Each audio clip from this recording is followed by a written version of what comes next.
server gates. Let's talk about it.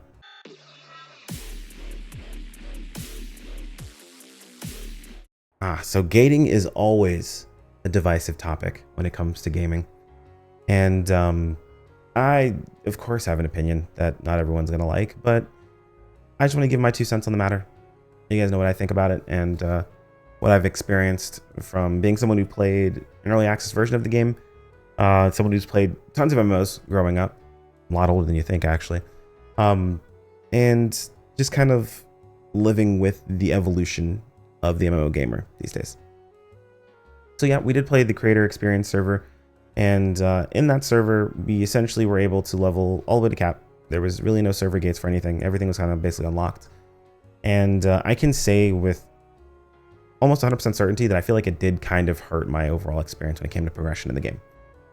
Now, when it comes right down to it, if you skip everything, if you know what you're doing and you just kind of like rush forward ahead, you can be done with everything they had to offer when it came to story in about 3 hours, roughly.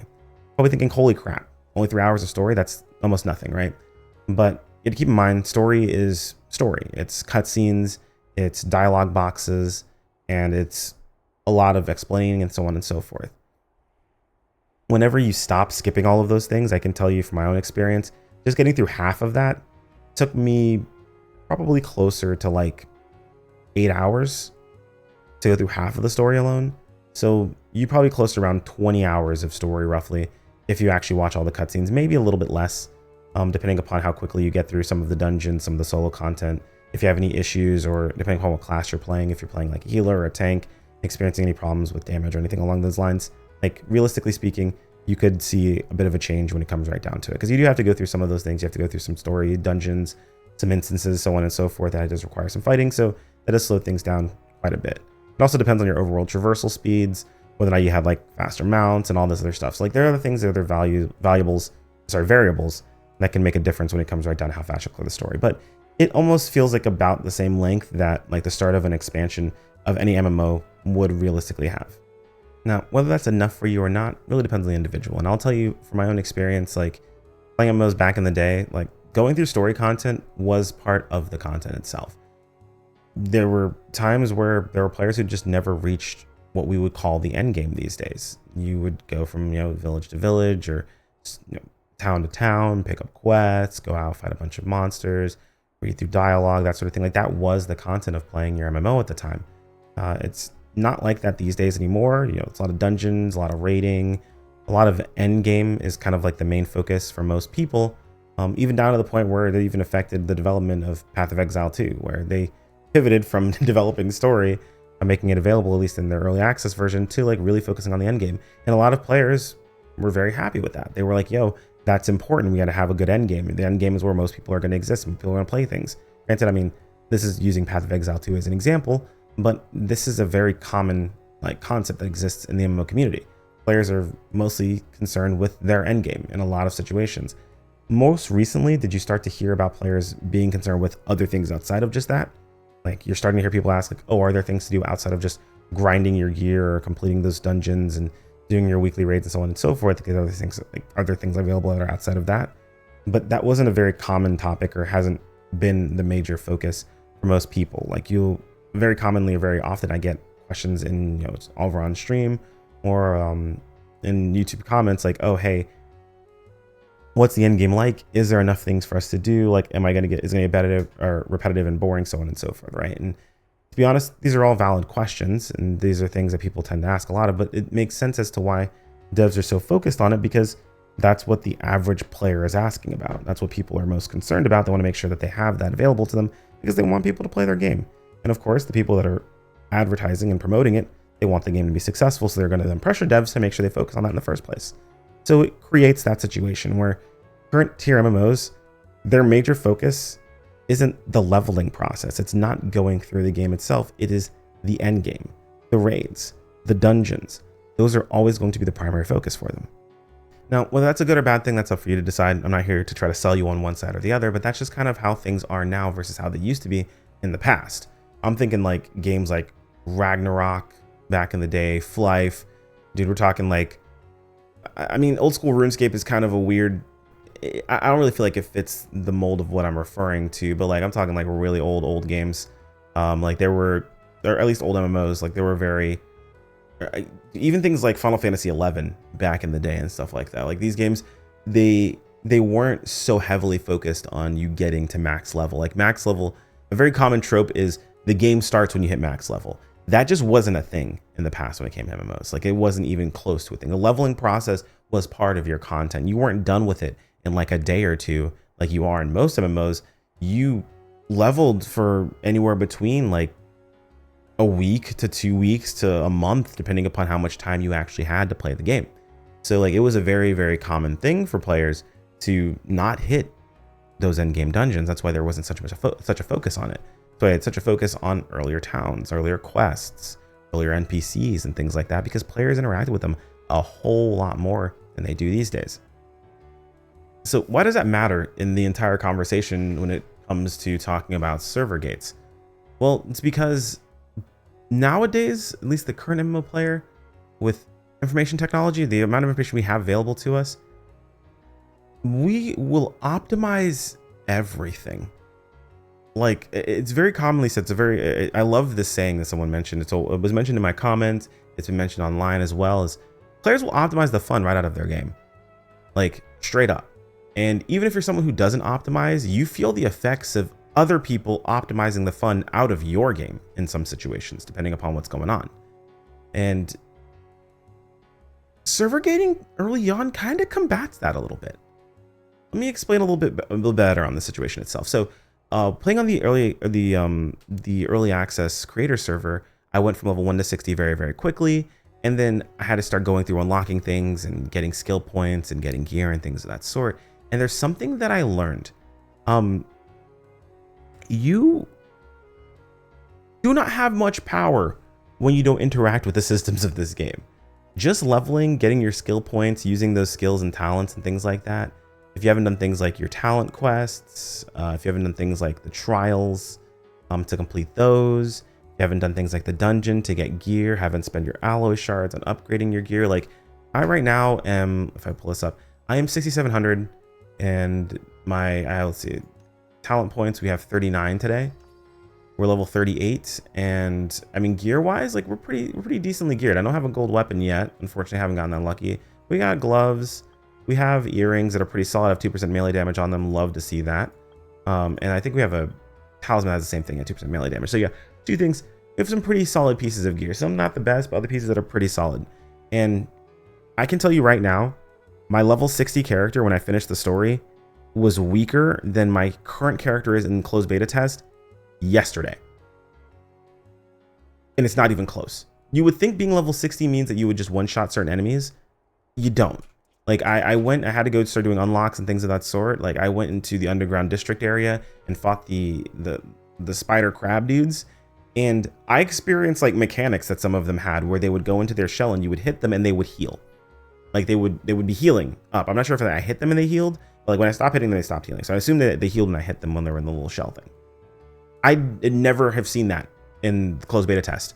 I'm not sure if it's just gone, to be honest, or if it's just the fact that like because I've been gated on my progression, I've looked at progressing my character in other ways, like power, my character, like gear, like doing dungeons, like upgrades and things of that sort, because that gate was put in front of me, a leveling gate basically, which that's what it is. That's what the story gates actually are and server gates are. They're leveling gates to make you stop and actually do other things for your character. I experienced a situation where like monsters were like way harder for me to fight. At level 60, I was having issues with monsters that were like level 20, 25. And I can tell you honestly, like it was pretty eye-opening to go from that to playing the closed beta test and seeing what kind of power the server gate actually had. I was looking forward to experiencing what it would be like, and honestly, I kind of like it better.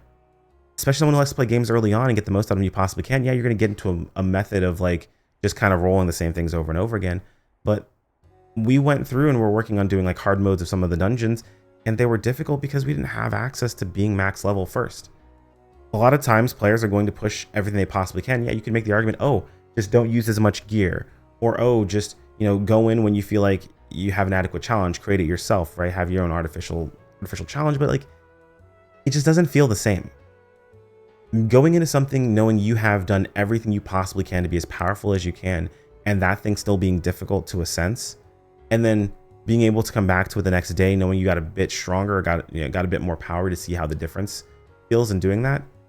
It's kind of cool, man. And it's why I feel like, honestly, when it comes down to server gating, it's a bit necessary. Realistically speaking, players just aren't gonna stop moving forward.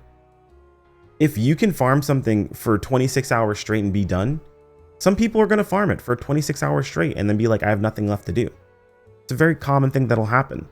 It's pretty straightforward. And you could always say, oh, well, those people are dumb, but realistically speaking, they just want you to play their game and enjoy it.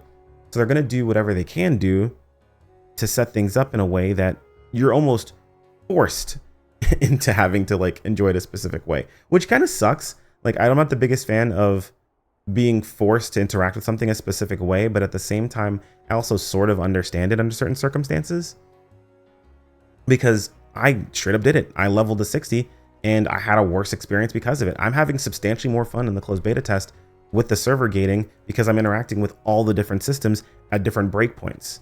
I'm, going out and getting gear. I'm going out and getting those talent points. I'm leveling up my character. I'm getting the most I can out of it. And I'm tackling these levels and these different dungeons and these different difficulties at the right times, at the right points. And I feel like without them, you just wouldn't do that. And granted, yes, again, you can create that yourself. You can do it yourself, but I just don't think it's something that'll ever happen. I think in current generation MMOs, it's just not reasonable. It's not feasible. Players aren't going to do it. And it's one thing to get me to do that myself to experience it. It'd be another to get 4 other people to do the exact same thing, which is possible. There are players who push directly to endgame as quickly as possible with whatever gear they have, finish that piece of that specific piece of content, and then they never go back. But for me, I like getting stronger. I like building my characters up. It's the whole power fantasy of MMOs in the first place that I really enjoy that. And of course, the community and all that other stuff that comes along with it as well. But it's that power fantasy of building your character up, seeing how much stronger you can get, seeing how much damage you can do, all that stuff over time that I really, really enjoy. And the server gate kind of allows me to do that pretty freely. Now, if you are not a fan of this server gate, totally understandable. A bit of advice for someone who plans to play Blue Protocol on launch that doesn't like server gating. Make your character on launch. Go do something else for like 2 weeks. I know that sucks to kind of say it that way, but if you really are super big on wanting to enjoy Blue Protocol, and maybe you and a couple of friends and you guys just don't like server gating, make your characters on launch, go do something else. Like, get your name, do all that stuff, and then go do something else, and then come back, because the server gates are just that. They are server gates, not character gates. And the game gives you tools and resources to help you catch up to where the server is at, but you can choose when to use those tools and those resources. So by all means, you can go around this process and not have to deal with it. Do I think it's necessary in today's day and age when it comes to MMOs? Yeah. If you don't put up a wall in front of players, I'm not talking about just server gates specifically. If you don't put up a wall in front of players, whether it be bosses one-shotting them, whether it be item level lockouts, whether it be specific classes being necessary, tank busters requiring tanks, unavoidable AoEs or unavoidable damage requiring healers. If you don't put these barriers in front of players, they are going to blast through them. And if you don't believe me, start checking some content from the CN servers of the closed beta test of Blue Protocol and listen to everyone complain about how powerful Frost Mage was, to the point that you literally just dropped tanks. Where you took 4 Frost Mage, or you took 3 Frost Mages, you took 4 Frost Mages and a healer, and you'd be able to clear content. Because guess what?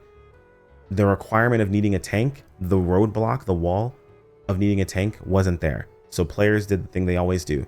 They found a way to blast right through it and keep sprinting forward. So while I may not agree with everything a server gate does, while there are some things that are like, this kind of sucks, I want to do more. Like, for example, I have like 2 videos I want to release, but they're based on things that you guys don't have access to yet. So releasing them early makes no sense. Server gate's kind of messing me up for that. I also see the positive sides of things. And I'm also having more fun, to be honest, because of this. You don't have to agree with it. That's totally understandable. Just understand that there's a different side to this. There's more to it than actually is there. And while you personally may be affected differently, while you're like, oh, I can deal with this way, you gotta remember there's a lot of people. And I love you guys as my viewers, But just know that because you're my viewers, you already have a bit more of a brain cell than most MMO players nowadays. There are a lot of really dumb people out there, man. And like, in some situations, the server gate feels like a warning label that you would put on something you definitely know you shouldn't eat, but people will try to eat if there's no warning label. Now, I've also been on record and said that we should remove the warning labels from things and just let, you know, nature take its course. However, that is a terrible thing. And I wouldn't wish that on the MMO community. All right, I'm rambling now. Thanks for watching all the way in, guys. If you guys have any questions, feel free to toss in the comments below. I'm curious what you guys think as far as server gating or how you're going to tackle the situation itself. I'm having a blast in Blue Protocol, and I can tell you from my own experiences that this server gate has not really put much of a damper on anything. If anything else, it's made it so much easier for me to group up with players, for me to be able to experience things that I feel like I wouldn't have been able to experience otherwise. And to really just force a slowdown. And man, coming from a ton of MMOs where like you can sprint full blast forward, it almost feels refreshing to just walk every once in a while instead of having to be in a full sprint every single time. Either way, appreciate you guys. Channel members, you rock. I'll see you all in the next video. Take care, my friends. Peace out.